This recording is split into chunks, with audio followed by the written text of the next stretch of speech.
Baroda cricket એસોસિએશનની મળેલી managing કમિટીની બેઠક દરમિયાન બીસીએની ઓફિસ બહાર પૂર્વ ક્રિકેટરો અને બીસીએના સભ્યોએ સૂત્રોચ્ચાર કરતા ખળભળાટ મચી ગયો હતો। બીસીસીઆઈની કમિટી ઓફ એડમિનિસ્ટ્રેશને માંગેલા અહેવાલને પગલે બરોડા ક્રિકેટ એસોસિએશનની મેનેજિંગ કમિટીની બેઠક સમયે ઓલ્ડ પાદરા રોડ પર આવેલ બીસીએ ઓફિસ બહાર પૂર્વ ક્રિકેટરોએ મેનેજિંગ કમિટીની બેઠકમાં જવા પ્રયાસ કર્યો હતો, ત્યારે ખાનગી સુરક્ષા જવાનોએ તેમને અટકાવ્યા હતા, જેના પગલે પૂર્વ ખેલાડીઓએ સૂત્રોચ્ચાર કર્યો હતો। સૂત્રોચ્ચારને પગલે બીસીએની બહાર ભારે હોબાળો મચી જતા બીસીએના સત્તાધીશોએ પોલીસ બોલાવી હતી। બીસીએના સત્તાધીશો પરિષદમાં જવા માટે નીકળ્યા ત્યારે સેક્રેટરી સ્નેહલ પરીખને પૂર્વ ખેલાડીઓએ ધક્કે ચડાવી તેમના પર ખાલી બોટલો ફેંકવામાં આવી હતી। ત્યારબાદ પૂર્વ ખેલાડીઓ વિખેરાઈ જતા મામલો ઠાળે પડ્યો હતો। Don't touch me, let me go upstairs. अरे आप मेरी बात सुनो, आप हाथ मत लगाओ, हाथ मत लगाओ, हाथ नहीं लगाने का, हाथ नहीं लगाने का। मैं मेंबर खेला क्रिकेट, मैं खेला Ranji trophy player. You can't stop me. हाथ छोड़ो, हाथ नहीं लगाने।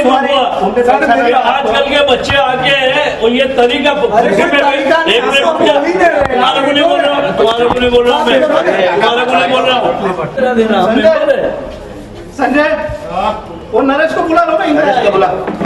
इलीगल मीटिंग बंद करो, इलीगल मीटिंग बंद करो, कायदेसर मीटिंग बंद करो, सुप्रीम कोर्ट ना कायदाનું પાલન કરો।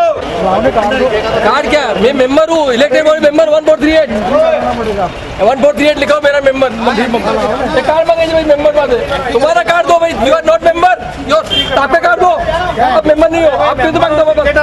क्रिकेटर है, आप मेंबर है, आप मेंबर है, आप मेंबर है, क्रिकेटर के पास क्रिकेटर बात है उसको, आप मेंबर है, हमारी प्रॉपर्टी है, बीसी क्या हमारी प्रॉपर्टी है, मेंबर की प्रॉपर्टी है।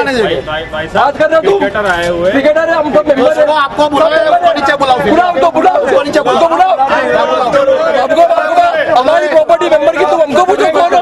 ये हमारी प्रॉपर्टी है, पीछे की प्रॉपर्टी हमारी है। ऑफिस में क्रिकेटरों ने ये हमारी ऑफिस है, हमारे पैसे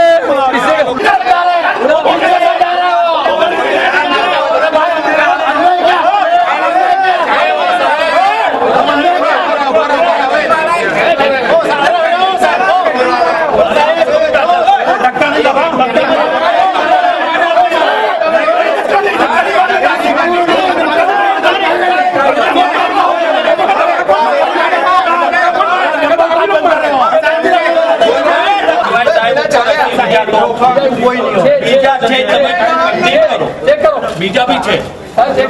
અરે સાહેબ આપણું સાઈન નહીં, એનાથી ઓથોરિટી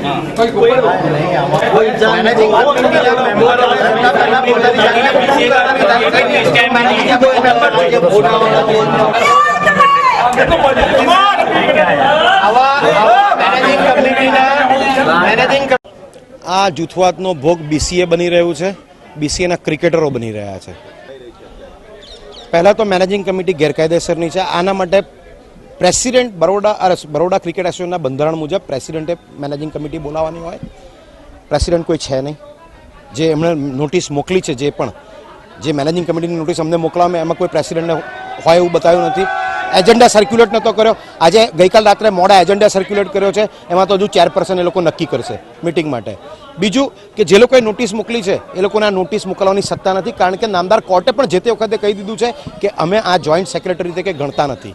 એનું કારણ છે એમનું એક હથ્થું શાસન અને એમને જે હાઈડેક સિકની ગેમ રમી અને એમનું પોતાનું ધારેલું કરવા માટે જે જાણ કરવી જોઈએ, ના મેનેજિંગ કમિટી જાણ થાય કે ન ક્રિકેટરોને જાણ થાય કે ન મેમ્બરને જાણ થાય, પોતાની રીતે કરવા માંગે છે। અને એટલા માટે જ આજે આ ગરમીનો માહોલ બનાવ્યો છે, જાણે કોઈ ગુંડા તત્વ આવવાના હોય એ રીતે બાઉન્સરો મૂકવામાં આવ્યા છે। હું મેનેજિંગ કમિટી મેમ્બર છું, પણ મારો પણ ફોટો અને મારું નામ એ બાઉન્સરોને આપવામાં આવ્યું અને મને રોકવામાં આવ્યો। આ જોતા એવું લાગે છે કે એ લોકો દાદાગીરી કરીને કંઈક કરવા માંગે છે।